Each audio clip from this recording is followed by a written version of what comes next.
복에 대한 말씀 암송 기도와 암송 찬양. 시편 67편 1절 말씀. 하나님은 우리에게 은혜를 베푸사 복을 주시고 그의 얼굴빛을 우리에게 비추사. 하나님은 우리에게 은혜를 베푸사 복을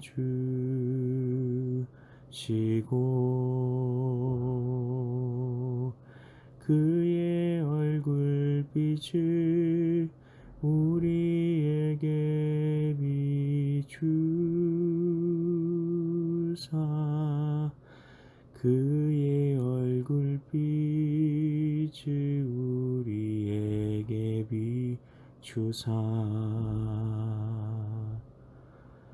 하나님은 우리에게 은혜를 베푸사 복을 주시고 그의 얼굴빛을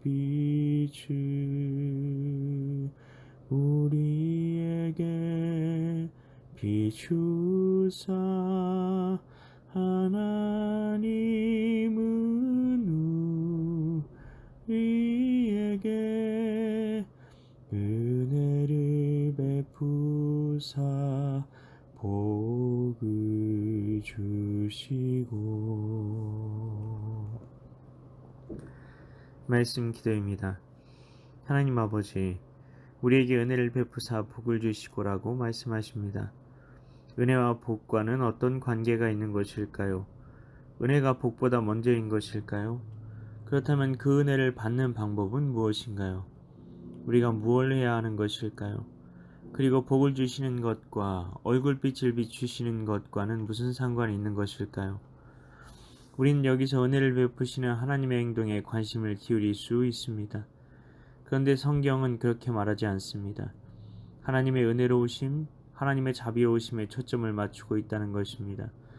하나님의 은혜로우심이 우리가 은혜를 받을 수 있는 길이었다는 것입니다. 우리는 은혜를 받는다는 말이 익숙합니다. 그리고 받는다는 말을 뭔가 내 노력을 기울여서 무언가 잘 보이면 받아낼 수 있다고 생각하는 것이 은혜라 생각하는 겁니다. 그러나 은혜는 베푸는 겁니다. 그냥 선물이라는 것입니다. 선물은 선물을 주고 싶은 사람이 주는 겁니다. 선물을 주고 싶은 사람이 주고 싶으니까 주는 겁니다. 전적으로 주는 사람 마음에 달려있는 것이 선물이지, 그 선물을 내가 받을지 받지 못할지 결정할 수 있는 것이 아닙니다. 하나님의 은혜로우심은 특정한 사람들에게만 향하고 있을까요? 아닙니다. 은혜로우시다는 말은 자비로우시다는 말씀이기도 합니다. 하나님께서 특별한 사람에게 베푸시는 특별한 은혜가 있긴 합니다. 성경에 기록된 약속들은 하나님의 백성들에게만 주어진 특별한 은혜입니다. 그러나 하나님께서 모든 사람들에게 베푸시는 은혜가 있습니다.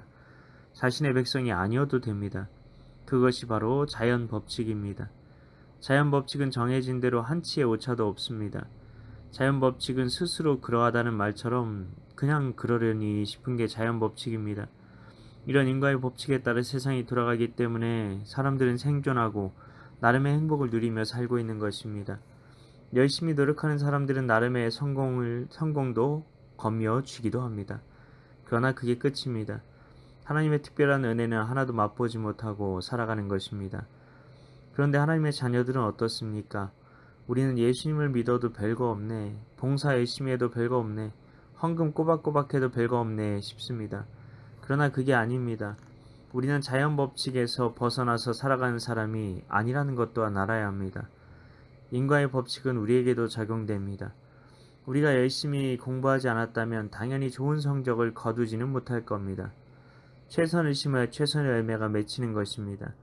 혹시 이런 생각을 해보셨습니까?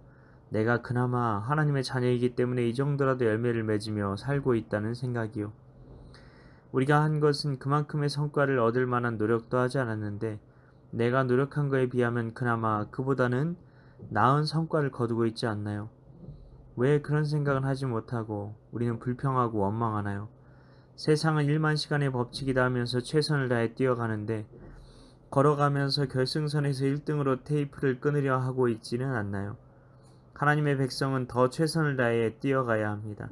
남들이 하는 만큼의 노력 나도 해야 합니다. 그러면 그 결과에 대해 하나님께서 책임지시는 것이죠. 그러나 하나님의 자녀들에게는 세상에는 없는 특별한 은혜가 있습니다. 그 은혜 때문에 내가 달리는 것은 세상 사람들과 다릅니다. 하나님께서 내 힘이 되어주시는 것입니다. 더 머리가 좋게 해주시거나 그런 건 아닙니다. 그러면 반칙이죠. 더 운동신경이 좋게 해주신다면 하나님을 의지하는 게 약물하는 것도 아니고 그런 게 하나님께서 주시는 특별한 은혜가 아니라는 겁니다. 최선을 다할 수 있는 힘이 되어주시는 것이 하나님의 역사입니다. 다른 사람들은 공정하게 경쟁하지 않는데 끝까지 공정의 가치를 지킬 수 있는 힘이 되어주시는 것이 또한 하나님의 역사입니다. 누가 보지 않더라도 성실함을 끝까지 지켜내는 것이 하나님의 역사입니다. 노력했으면 성과가 나오는 것이 바로 하나님의 역사입니다. 우리는 무엇이 하나님의 역사라고 생각해 오셨나요? 요행을 하나님의 역사라고 생각한 것은 아닌가요? 요행을 바라는데 바라던 요행이 이루어지지 않으면 하나님이 역사하지 않으신 것인가요? 이나마 살아가는 것이 하나님의 은혜 때문임을 기억해야 한다는 것입니다. 우리는 회개해야 합니다. 게으름과 불성실의 죄를 회개해야 합니다. 최선을 다하지 않고 요행을 바라며 나와 함께 인생의 경주를 달려가는 이들에게 부끄럽지 않은 공정한 경쟁을 하려고 해야 하는 것입니다. 우리의 문제는 잘못하고 있는데 회개하고 있지 않다는 것입니다. 내 인생을 하나님의 가치와 기준 위에서 달려가고 있지 않다는 것입니다. 하나님의 은혜에 대해 오해하고 있다는 것입니다. 그러면 어떻게 용서받을 수 있습니까? 나를 위해 피 흘리신 예수님을 바라보며 오직 그분의 공로로 잘못했습니다. 용서해 주세요라고 간구하는 것입니다. 그러면 내 어떠함 때문이 아니라 그분께서 용서해 주시는 것입니다. 그러나 우리가 해야 할 가장 중요한 회개가 있습니다. 요한복음 16장 9절에 예수님을 믿지 않은 게 죄라고 성령께서 오시면 그 죄를 책망한다고 하셨습니다. 내가 예수님을 믿지 않았다고 이제부터 회개해야 하는 것입니다. 내가 예수를 주님을 부인했습니다라고 고백해야 한다는 것입니다. 이것이 하나님의 얼굴을 구하는 것입니다.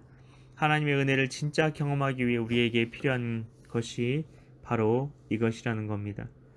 하나님 아버지, 하나님의 은혜에 대해 오해했던 우리의 죄를 회개합니다. 하나님 잘못했습니다. 용서해 주세요. 예수님을 주로 믿지 않았습니다.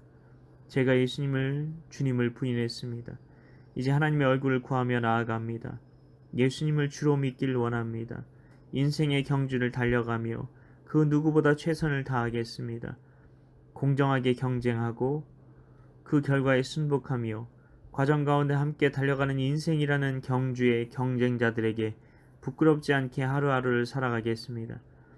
이 세상에 나를 보내신 이가 하나님이심을 믿고 아버지이시며 나의 왕이신 하나님을 높여드리는 하루를 살아가게 하옵소서. 이를 위해 오늘도 말싸움 성기도 암송 찬양 가운데 나아가오니 주님께서 온전히 주인 되시는 하루를 살게 하여 주시옵소서. 믿고 감사드리오며 예수님 이름으로 기도하옵나이다. 아멘.